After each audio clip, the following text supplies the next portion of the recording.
Welcome to class. Today we are going to talk about a very interesting and significant concept in linguistics called bilingualism. A very uh, complex phenomenon where we'll talk about this category called compound, coordinate and subordinate bilingualism. Okay, let us take an example. So suppose a Tamil speaking family moves to Delhi, which is dominantly a Hindi speaking society. And let us look at the composition of the family. So there you have parents who are adults and two kids. Let's say a girl of the age, let's say 2.5 or 3, and a boy of an age of, let's say, 7 or 8 years or 9 years old. So this is the composition where you have parents, father and mother, who are above 30 or 25, minimum 25 plus. Then a girl child who is around 2.5 years old. Then a boy in the family who is around 8 or 9 years of age. So they are native speakers of Tamil. So Tamil speaking family. It moves to Delhi, settles in Delhi. And now let us look at the linguistic profile. What will happen? So parents who are Tamil speakers and also use English as lingua franca. So they go to Delhi with the family, they settle down there. Now the kids also settle in the same speech community, same linguistic environment. What will happen to them? And let us look at the linguistic profile before shifting and after shifting, settling there. Do you think the learning of Hindi, right? So do you think the learning of Hindi by this family will be similar? If you look at all the 4 members of the family individually, will learning be the same for these 4, or will there be a difference? If there is a difference, then what is the difference? If you understand this phenomena of learning, let's say Hindi in Delhi, then you will be able to understand compound, coordinate and subordinate bilinguals. So look at this youngest member of the family, this little child, the girl child. Now she has acquired her mother tongue, that is Tamil, partially, but the acquisition of Tamil is still not complete. So she is in the process of acquiring her first language, her mother tongue, and then she is exposed to Hindi as L2. So she is in the process of acquiring L1 and has partially acquired L1, and then she has been exposed to L2, that is Hindi. So imagine the early bilingualism where this girl child had access to 2 distinct linguistic codes simultaneously. However, Tamil precedes, but not to a great degree. She is still in the process of acquiring first language, and she has partially acquired it, and she is in the process of completing her learning in first. Meanwhile, she is exposed to L2, Hindi. So she will learn Hindi like a native child, native speaker, because she has not crossed the critical period of learning, language learning, right? And she will acquire Tamil and Hindi with equal ease. So for her, there will be hardly any difference, because she will acquire Hindi like a Hindi native speaker, right? So her competence in both the languages L1 and L2 will be like native like competence. She will develop native like intuition, right? So she will have equal access, ease and competence in L1, which is Tamil, and L2, which is Hindi. So she will have two codes, but the understanding or the pragmatic aspect of her learning or the semantic field will be one. So she will use two different structures for the same meaning. That's the beauty of her age and advantage. Then let us look at this boy who has already learned Tamil as mother tongue. The acquisition of mother tongue is complete by the time he shifts to Delhi with the family and he is exposed to Hindi. So he goes to school, he has exposure to Hindi in school, on the street, in the neighborhood, or possibly if there is a domestic help, Hindi speaking domestic help. So both these children have exposure to Hindi as well at home. But the learning of Hindi, right, between the girl child and the boy child will not be the same. The girl child acquires Hindi as native speaker, but the boy will have successive understanding or learning. That means learning of Tamil as language 1 is complete, and then the child is exposed to L2, learning of the second language. So the boy will learn language still easier, effortlessly, but not effortlessly the way the girl learns. So his learning will have certain restrictions like native like competence and intuition. So boy will have learnt Hindi L2 to a great degree, where the boy will not have problem in using Hindi as second language. Boy will be able to use, understand and sustain and meet all linguistic demands in Hindi. But the competence level will not be the same compared to his sibling, the 2.5-year-old girl. Then let us look at the parents. What will happen to them? Right. They will have limited access to Hindi, right? Because they have already crossed the age of critical period, right? Their learning of mother tongue is complete and they will use Hindi as a second language only in restricted domains, because their learning will be limited to their needs, based on their needs, motivation and needs. And then their mother tongue like Tamil will always be dominantly interfering in their learning and the dominantly controlling their learning Hindi, second language. So now we have three conditions, three states. Number 1, the girl child. Number 2, the boy. And number 3, the parents. All the three conditions are manifested and reflected in terms of compound, coordinate and subordinate bilingualism. So for the girl child, it is compound bilingualism, where she will have to access to the structures and the meanings in both the languages with equal ease. So she will have one semantic system and two codes. So she can use two different structures for one meaning.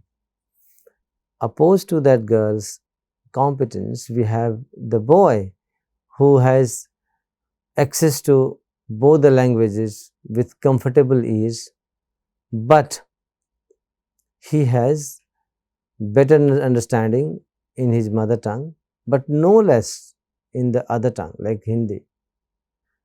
So he belongs to that coordinate bilingual category, and the parents who have limited access and where their L2 understanding and learning of L2 is dominated and controlled by their L1, they belong to that subordinate bilingual category. So, if you look at compound bilingualism, compound bilinguals, right, they have two sets of linguistic codes. Two sets of linguistic codes are stored with one meaning unit. So, single semantic system. That means they have one system of meaning for words which is used in both L1 and L2. So, they can have one concept and two reference, one concept, one meaning and two structures, one meaning and two words. So, concepts, they have unified concept, but they have two structures for that, to represent that. So, they have two different codes, two linguistic codes, let us say L1 and L2 structurally for with one single semantic system. That means the concepts will be the same. So, for the same concept, they can easily represent the same concept in two different structures without any problem. So, you cannot separate their understanding of L1 and L2. This is compound bilingualism.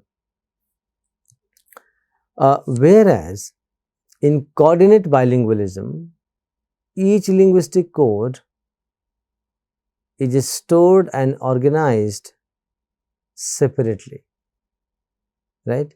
And they have two meaning units and two systems of meaning for words, right? So, there is certain overlap, they are not completely different and disjoint, there is certain overlap. And if you look at this picture, representation, they have semantic system 1 of L1 and semantic system 2 for L2. So, they have two separate codes and two separate semantic systems with little overlap, right. So, one system of meaning is for words that the individuals know in L1 and the other is for words they know in L2. So, they will have two different semantic systems. So, you can identify and you can distinguish. So, in compound there is one semantic system, one meaning system. In coordinate you have two meaning systems, one which you know in L1 and also L2 for other words other than what you know in L1, for other words you have L2. So, they have two distinct systems, right, of structures and meaning. So, that is the difference between compound and coordinate bilingualism, where in compound bilingualism L1 and L2 two codes are available to the user with one semantic system, one meaning system. But in coordinate bilingualism you have two codes available to the user, L1 and L2 and two semantic systems. In subordinate bilingualism, subordinate bilinguals, right, the second language L2 is assumed to be understood and interpreted through the first language. So, first language essentially dominates the understanding and use of second language, right. The case of parents, you can imagine. Such speakers possess two sets of linguistic codes and only one meaning unit, but not like compound. They have restrictions, limitations. So, they have one system, L1 semantic system, and they hardly have anything in L2. So, whatever interpretations and use they do in terms of the resources available in L1. So, L1 becomes their primary source of understanding and interpreting. But it is not like compound bilingualism, where also they have one semantic unit. There Their understanding in L2 and L1 is not restricted. So, they have equal ease, competence, and absolutely no language dominate the other. But here your L2 is strongly dominated and controlled by your learning in L1. You have limited access to L2. Look at the case of parents. How much Hindi they will learn? To what extent? Right? They will learn Hindi only to that much which is essential for them to survive. So, going to market, going to street, buying vegetables, talking to the domestic help, it's a very limited access. But the boy, he has to interact in the school, he has to survive, his learning style will be different. The girl, she is like native speaker, right? So, that is compound, coordinate and subordinate bilingualism.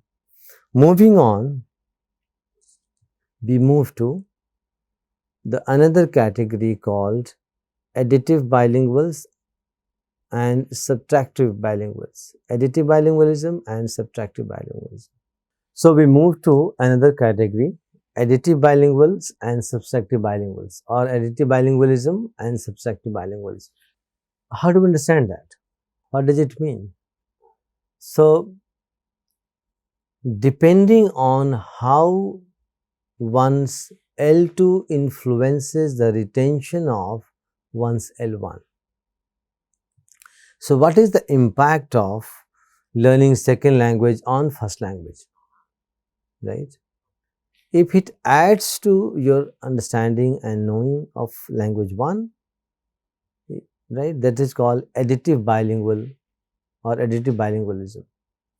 But if one language has to pay price for learning the second language, then it is subtractive.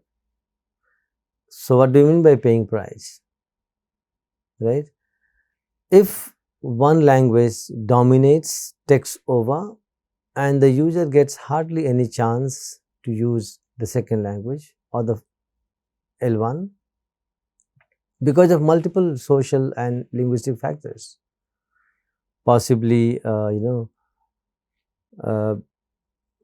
the social conditions or the cultural setting doesn't allow you. It happens with majority, in majority of the cases it happens with speakers of minor languages. They have to learn a dominant language at the cost of their own language. So, additive and subtractive bilingualism, depending on how one's L2, the language 2 or the second language, influences the retention of L1, right. So, bilinguals who can improve their L2 without losing their L1 proficiency are called additive bilinguals. Why? Because they are adding another linguistic resource to already existing their mother tongue, right, L1. So, L2 is an addition to L1. It does not diminish, curtail or control your L1. It is an addition to L1. So, as a user, you have an additional linguistic resource, right, access to an additional linguistic resource, and the L2 does not demand on L1. So, you are adding another language, right. So, this is additive. But those whose L2 is required or learned at the cost of their L1 can be called subtractive bilingual. That means the learning of L2 has bearing on L1 and it restricts, diminishes the use of it, your the functional domain of it, and it takes over. Then you are subtracting L1 from L2, right. So, you are not a balanced bilingual and the situation does not allow you to be a balanced one, right. So, for being additive bilinguals, both the languages learned by individuals should be valued in the society in which they live. See, always remember why we lose our language, because one language may be dominant and controlling the other language. So, socially, politically, contextually, one language enjoys primacy over the other language. So, even if you know both the languages, you have limitations of usage of it, because you don't get opportunities to use outside your personal domains. And this linguistic status and stratification forces us to be a subtractive bilingual, where L1 may not enjoy the similar status, equal status in society or the community or the speech community where you are using it, and they do not have equal status. So, language with a higher prestige value will take over the language on the lower or inferior prestige value. So, in that case, you become subtractive bilingual, where your learning and use of L2 completely dominates your understanding and use of L1. Right? Subtractive bilingualism occurs when learning and L2 or a second language interferes the L1 learning, and consequently, L1 is replaced by L2. And it has happened to many of the societies, like let's say Bhojpuri and Hindi for that matter, let's say Bhojpuri and Bajika for that matter, Hindi and Bajika. So, Hindi has taken over because Hindi gives you upward mobility opportunity. Hindi enjoys primacy, prestige value compared to Bhojpuri. So, even if that Bhojpuri speech community is bilingual, but Hindi takes over, right? It may not be a good example where Hindi has completely replaced Bhojpuri, but of course, Hindi controls, right? So, gradually, in this case, the competence and mastery of L1 diminishes. So, your mastery in your native language will diminish because you have already learnt L2, and mastery and competence of L2 is usually increase and dominate, right?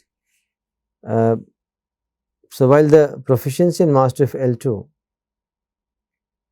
augments, it dominates, right? So, this is subtractive. Additive, when you learn another language which enjoys equal importance, which has equal opportunities outside your personal domain. So, the linguistic status of L1 and L2 are almost similar, at least not discriminatory, at least not L2 is not subordinate or L1 is not subordinate to L2 or L1, right. So, there is no subordinate and superordinate relationship. In that case, when you learn two languages, you are additive bilingual because you have added one more linguistic resource to your already existing native linguistic resource. But the cases where your mother tongue has no prestige value compared to the other language that you are learning or you have learned, with the L2 completely takes over L1, then gradually your mastery and proficiency will diminish, and the mastery and proficiency in L2 will augment.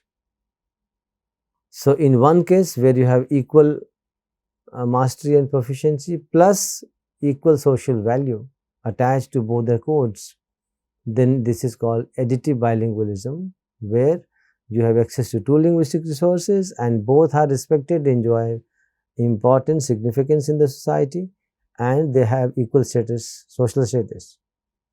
But if the case where L2 takes over the L1 because of multiple social and linguistic reasons, then your mastery and proficiency in L1 will diminish, and your mastery and proficiency in L2 will augment because of the higher social value attached to it. You tend to use, tend to learn, tend to understand L2 better than L1. So, it is not adding to your uh, verbal repertoire. It is subtracting from your mother tongue, right? And that is why you are a subtractive, this phenomenon is subtractive bilingualism. So, that is the difference between additive and subtractive bilingualism. Moving on, we have folk and elite bilingualism. And what does it mean? So, folk and elite bilingualism are distinguished in terms of variables like cultural identity, linguistic and social variables, right? There are multiple factors, like social factors, cultural factors, linguistic factors, identity issues of identity, right? And it happens because of multiple socio-political reasons. So, depending on the social, status of language, not the speakers, the social status of language, how one language enjoys primacy over the other. It happens in society where you have linguistic hegemony, where one language dominates the rest of the languages, right? In such cases, they can be classified into folk and elite bilinguals. Now, folk bilinguals belong to minor language speech community. Don't go by the literal meaning of the word folk and elite. Broadly, it corresponds to the same distinction, but it does not literally mean what we mean in sociology. Folk and elite bilingualism refers to the status of mastery and proficiency according to the linguistic demands and use, right, in the society. So, folk bilingualism belongs to minor language speech community. What does it mean? Minor language speech community means the language does not enjoy primacy and status compared to language X, which is there spoken in the society. So, one language may be the status of language may be inferior to the dominant language. So, in that case, right, it is predominantly L2 will control, right? L2 will dominate. So, it happens in those societies where a minor language speech is minor language, it does not have prestige value and high status in the predominant language society or language community in which you live, right? In contrast, elite bilinguals speak a dominant language in a given society, and they can speak another language which provides them added advantage, value and benefits within the society. So, that means they are the native speakers of dominant language. They are not the native speaker of minor language in the society. They are speakers of a dominant language, and they have another language or another minor language as an additional advantage to have access to other linguistic social resources, cultural resources. So, let us say language 1, language A is spoken by a very small population of the society, and that society is a bilingual society, and everyone speaks 2 languages. But those speakers who speak L1 have lower social status and lower social prestige attached to L1, compared to the speakers who speak L2, which is the dominant language of the society, and they also have access to L1. And so we have two sets of native speakers. Native speaker 1, whose native language is L1, and native speaker 2, whose language is L2, native language is L2. But interestingly, L2 is the dominant language.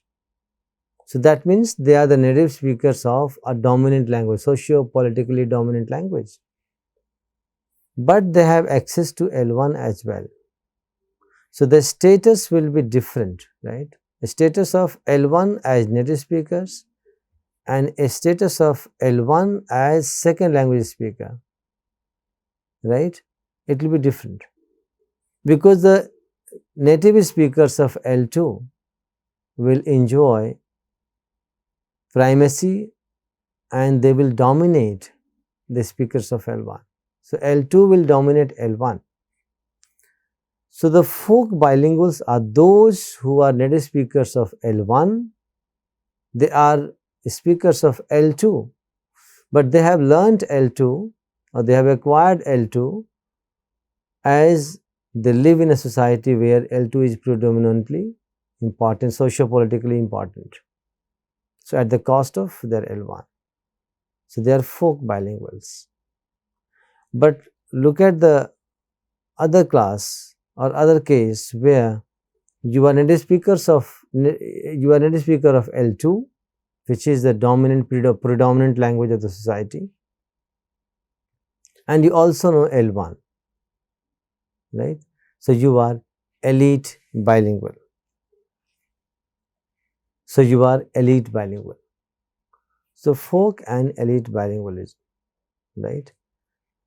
So we have so far learnt many categories and they are all overlapping categories. When we say categories, different researchers have suggested these categories, but there are a lot of overlaps. These categories are not linear in nature, that this category ends here, another category begins here. There are overlaps. So it's a very complex phenomena where bilingualism is a very complex phenomena where a single user has access and ability to use two languages in a given context, depending on the mastery and proficiency and degree of their proficiency, depending on the background of their learning, depending on the manner in which they acquire, depending on their ability to use and the degree of use. We have these categories, but these are all broad categories. They are not restricted and very rigid categories. We have overlaps, but we need to understand broadly such phenomena and these categories, right? So bilingualism or multilingualism, it entails a series of other linguistic phenomena, right? And it has a lot of implications. And we have been talking about such phenomena and implications as well. Like you might have heard diglossia, social bilingualism, right? Diglossia, where two languages exist, but it is according to the use of it. The user has equal access to these two languages, but based on the use of it, right? We term it diglossia. It's a bilingual situation where one language is restricted to a particular domain and the domains are different, right? Issues like linguistic attitude, right? Issues like language and identity issues, right? Bilingual or multilinguals, and how do they have advantages? Languages are used to express solidarity, and you might have heard this William Lebov's great work, initial works, one of the initial works, this Martha Vineyard Island study, right? So identity issues it entails. Then phenomena like code mixing and code switching. Why do we mix two codes? in a single sentence, or sometimes we switch over from code 1 to code 2. It's a bilingual phenomena, multilingual phenomena. It has implications in early education, right? It has implications on our cognitive development. It has implications in our social bonding, socialization process, right? It has implications on our cognitive development. It has huge implication of teaching and learning of second language. So bilingualism is a beautiful phenomena, and it allows users to use from two linguistic resources with ease. It gives a lot of advantage of being bilingual and multilingual, and it has a lot of cognitive advantages. People who are bilinguals, or the kids or children who are bilinguals, have better mathematical abilities, analytical abilities, creative abilities, right? So bilingualism, and at the same time, at the top of it, bilingualism is a very normal, natural phenomena. It's not something special. It's very common and natural. Being monolingual is now questioned. It's uncommon, and now theoretically we question it, because nobody is monolingual. We all speak one variety of language, but we understand many other varieties of the same dialect. So dialects, right? We understand the dialects of the same language. We may speak one of the dialects. Right? So we are all naturally bilingual or multilingual. So this is it for the day. Thank you very much.